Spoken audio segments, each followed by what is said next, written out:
folks, and thanks for joining me. I'm actually in my den of iniquity today because it's absolutely freezing outside, even though they say spring is just around the corner.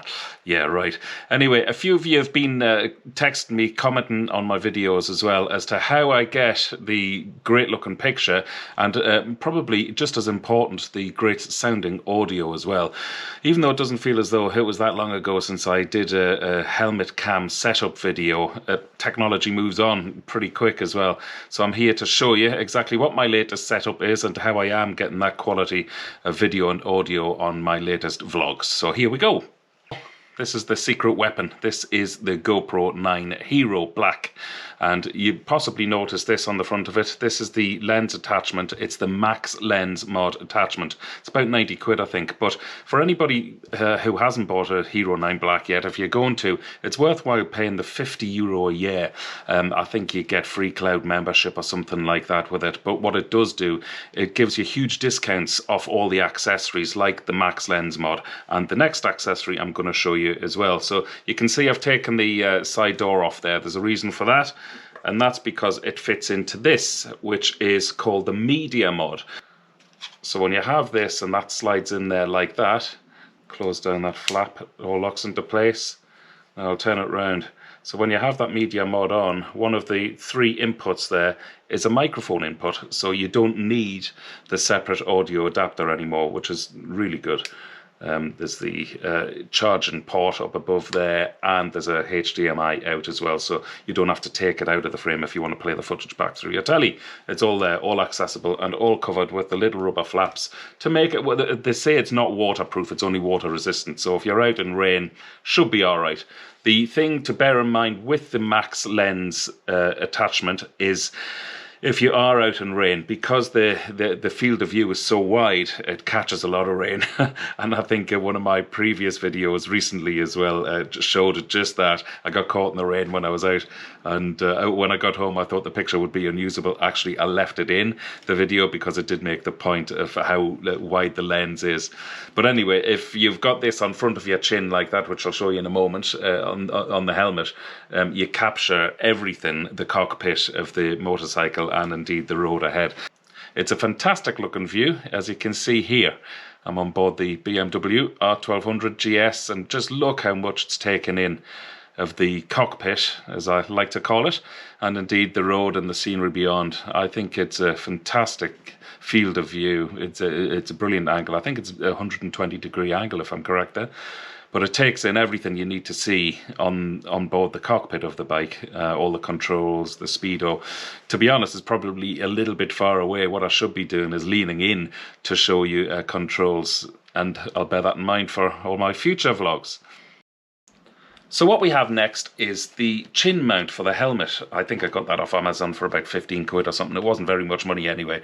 But again, like everything else, I'll put it in the blurb below. I made that little attachment myself. It's just the GoPro adapters and the connectors which come actually with the camera. But you can see that's rubber lined under there. I'll show you that close up. So it doesn't slip even when you're doing good high speeds. It doesn't slip, it doesn't move around, even with the GoPro camera on it. It's very, very secure. And the way I've mounted it is that the straps go through the inside of the helmet, they come down underneath, and you just secure them in the locking mechanism, which is all part of the mount. But it's really solid, really secure. I'm very impressed with it, especially for that amount of money.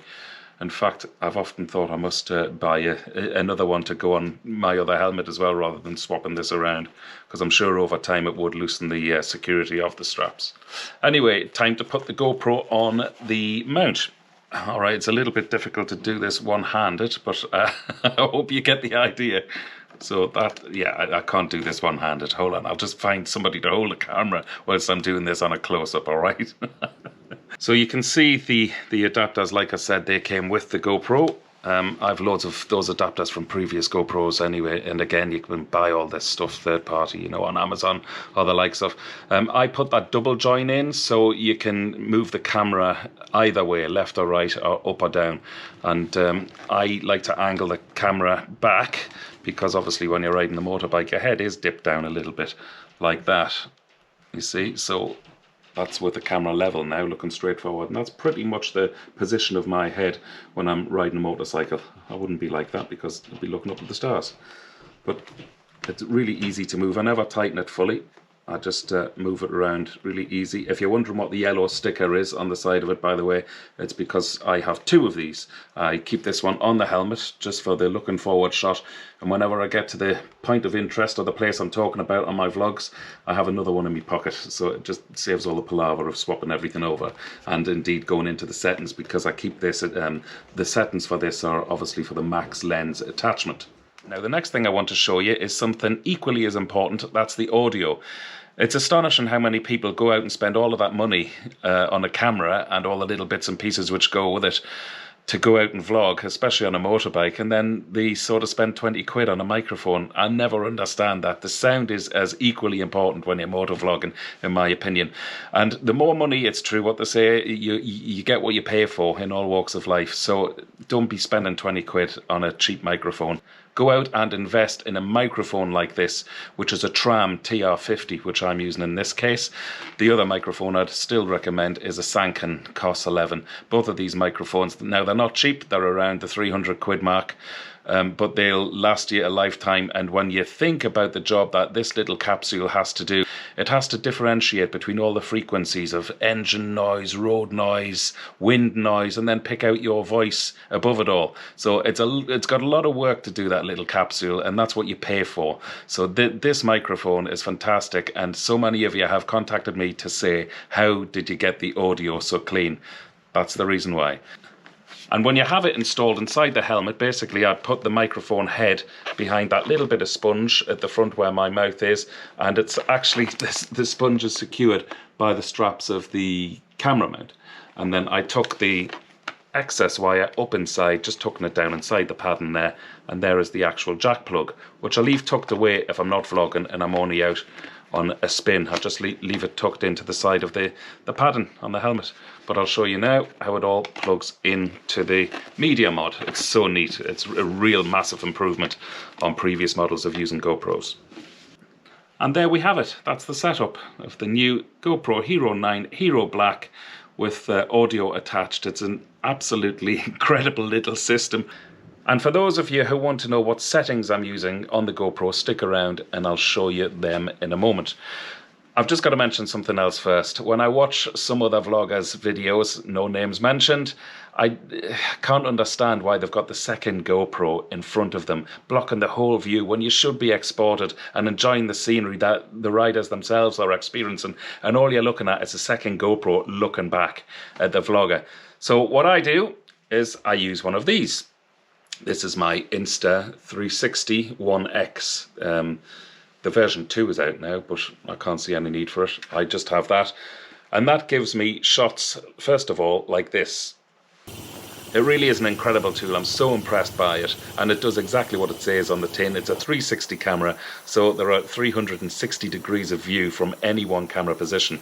I'm going to link at the end of this video to another one of my previous videos which shows you exactly where I place this on the bike, and I think I only use 3 angles, and that just covers the whole bike and around me, up above me. And anyway, listen, you'll get the picture. Just click on the link at the end of the video and you'll see what I'm talking about. Okay, time for the settings in the GoPro. This is where the magic lies. It's up to you which settings you want to use, but if you're in Europe, follow these settings. If you're in America, the only thing you have to change is the frequency settings of the GoPro Hero 9, because you're NTSC over there, so you'll need to select 60 Hz. In Europe, and certainly where I am, Ireland, even England still applies. You'll have to select PAL, which is the equivalent of 50 Hz. Okay, here we go with the settings. So voice control I'll leave off. Voice control language, English UK, beeps medium, all of this is all fine, okay? I'm going to go down to the important stuff in a minute. The default preset is actually quite important there, because last used. So when you just want to click one button on and off, you just click the top button of the GoPro, that'll fire it up and start recording at the same time. So you don't have to find the on button and then the record button. So default preset, keep as last used video. Auto off, 15 minutes is fine. That doesn't switch off, by the way, after you've been recording for 15 minutes. It only switches off if the camera has been left idle for 15 minutes. The screensaver on the front is to match the rear screen, because when you're vlogging and you do turn the camera, if you haven't got the luxury of two and you're using this same camera, when you're turning it around, when you arrive at your location, it's very important to get a proper size picture on the front screen as well, and that's one of the great things that this GoPro Hero 9 has, so you might as well avail of it. LCD brightness, keep that at 100%, because when you're riding along in daylight, another great point actually I should have mentioned earlier is the reason I put the camera on my chin mount is because I can see on the back of the screen that I'm recording. When you have it to the side of your helmet, or indeed on top of your helmet, even though you're hitting the record button, you don't really know that the camera is still recording. I know this from years ago and getting home and finding out that actually the camera hadn't recorded.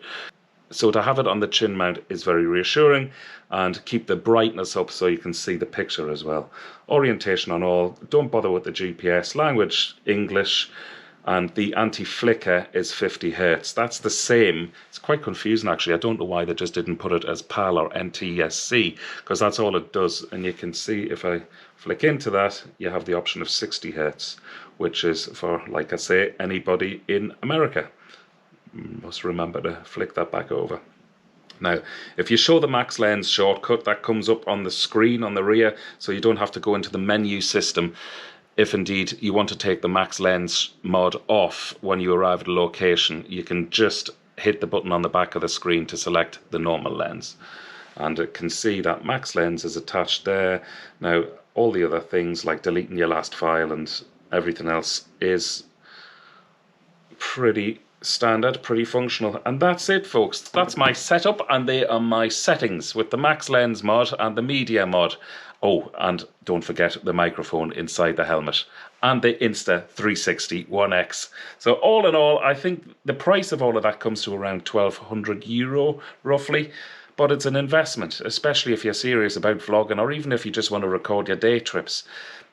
It is worth it, and it's the best quality out there at the moment. But like I said at the beginning of the video, with the ever-changing technology, it's an incredible time to be alive when you're into gadgets and gizmos and technology the way I am. But things do change at a rate of knots, so it does end up emptying the bank account a little bit too often. But there you go. You have, in my opinion, the top-of-the-range stuff to go out and document your journeys. Once again, thanks for tuning in. If you haven't already subscribed, please do give me a like as well. I'm Dave Perry for Wheelie Good TV. Over and out.